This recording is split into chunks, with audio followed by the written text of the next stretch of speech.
নমস্কার বন্ধুরা, আমি প্রতিমার হেসেলে আমি আপনাদের সবাইকে স্বাগত জানাই। নিরামিষ দিনে ভাত, রুটি, পরোটার সাথে বানিয়ে নিতে পারেন এই রেসিপিটি। আজ আমি আপনাদের সঙ্গে শেয়ার করব নিরামিষ পনির কারি। খুবই সুস্বাদু একটি রেসিপি। নিরামিষ দিনে বানিয়ে নিতে পারেন পনিরের এই রেসিপিটি কিভাবে বানাবো দেখে নেওয়া যাক আমার আজকের এই ভিডিওটিতে। দেখুন, রেসিপিটি বানাবার জন্য এখানে নিয়েছি 200 গ্রাম পরিমাণ পনির। প্রথমে পনিরটাকে ছোট ছোট চৌকো শেপে কেটে নিতে হবে, তবে আপনারা নিজের পছন্দ মতো যে কোনো শেপে কেটে নিতে পারেন।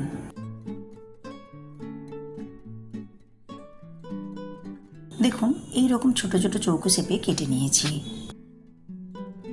রেসিপিটি তৈরি করে নেওয়ার জন্য একটা মশলা তৈরি করে নিতে হবে।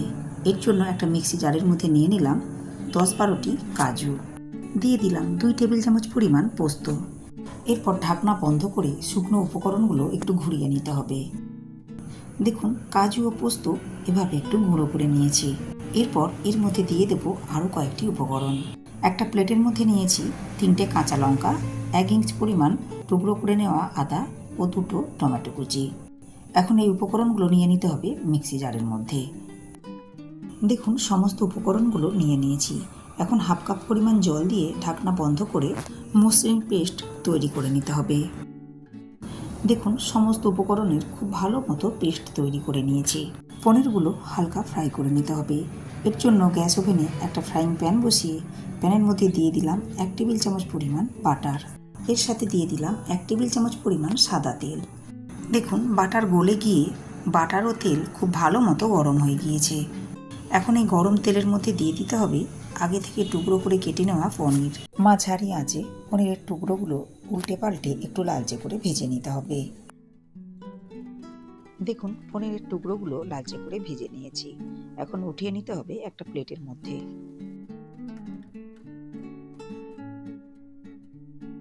এরপর ফ্রাইং প্যানের মধ্যে দিয়ে দিয়েছি আরও 1 টেবিল চামচ পরিমাণ সাদা তেল। ওই তেলের মধ্যে ফোড়নের জন্য দিয়ে দিলাম গোটা গরম মশলা ও তেজপাতা।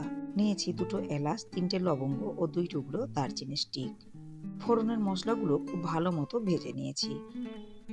এখন এর মধ্যে দিয়ে দিলাম আগে থেকে তৈরি করে নেওয়া মশলার পেস্ট। এরপর নাড়াচাড়া করে খুব ভালো করে মিশিয়ে নিতে হবে। 1 মিনিট মতো নাড়াচাড়া করে সমস্ত উপকরণগুলো খুব ভালো করে মিশিয়ে নিয়েছি। দেখুন, মশলা থেকে তেল ছাড়তে আরম্ভ হয়েছে। এখন এই পেস্টের মধ্যে দিয়ে দেব কয়েকটা গুঁড়ো মশলা। দিয়ে দিলাম হাফ চা চামচ পরিমাণ গোলমরিচের গুঁড়ো, দিয়ে দিলাম 1 চা চামচ পরিমাণ কাশ্মীরি লাল লঙ্কার গুঁড়ো, দিয়ে দিলাম পরিমাণ মতো লবণ, 1 চা চামচ পরিমাণ চিনি।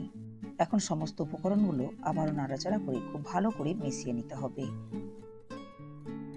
দেখুন, মশলাগুলো খুব ভালো মতো মিশিয়ে নিয়েছি। এখন এর মধ্যে দিয়ে দিলাম মিক্সি জার ধুয়ে সামান্য পরিমাণ জল।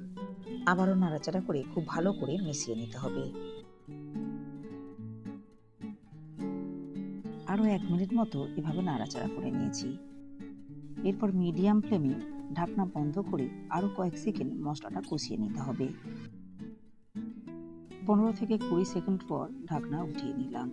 দেখুন, মশলা থেকে খুব ভালো মতো তেল ছেড়ে দিয়েছে।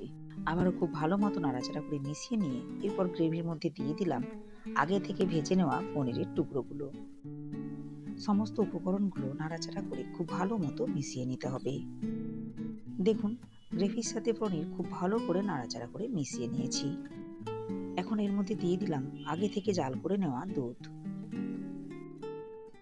আবারও নাড়াচাড়া করে খুব ভালো করে মিশিয়ে নিতে হবে। গ্রেভি যতটা পরিমাণ রাখতে চাইবেন সেই বুঝে দুধের পরিমাণ দিতে হবে। দেখুন, নাড়াচাড়া করে খুব ভালো মতো মিশিয়ে নিয়েছি। এখন ঢাকনা বন্ধ করে 1 মিনিট মতো মিডিয়াম ফ্লেমে রান্না করে নিতে হবে। 1 মিনিট পর ঢাকনা উঠিয়ে নিলাম। আবারও একটু নাড়াচাড়া করে নিতে হবে। এরপর 1 চা চামচ কসৌরি মেথি হাতের মধ্যে এভাবে ঘষে নিয়ে উপর থেকে দিয়ে দিতে হবে। দিয়ে দিলাম 1 চা চামচ পরিমাণ গরম মশলার গুঁড়ো। এরপর হালকা হাতে মিশিয়ে নিয়ে লো ফ্লেমে ঢাকনা বন্ধ করে 15 থেকে 20 সেকেন্ড রেখে দিলেই তৈরি হয়ে যাবে পনিরের রেসিপিটি। বাড়িতে নিরামিষ দিনে রেসিপিটি একবার বানিয়ে দেখুন।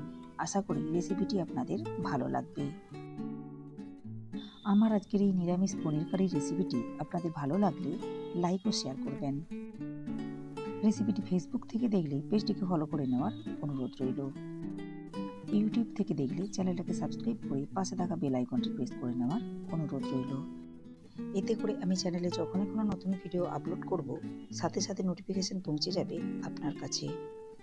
ভালো থাকবেন, সুস্থ থাকবেন। ধন্যবাদ।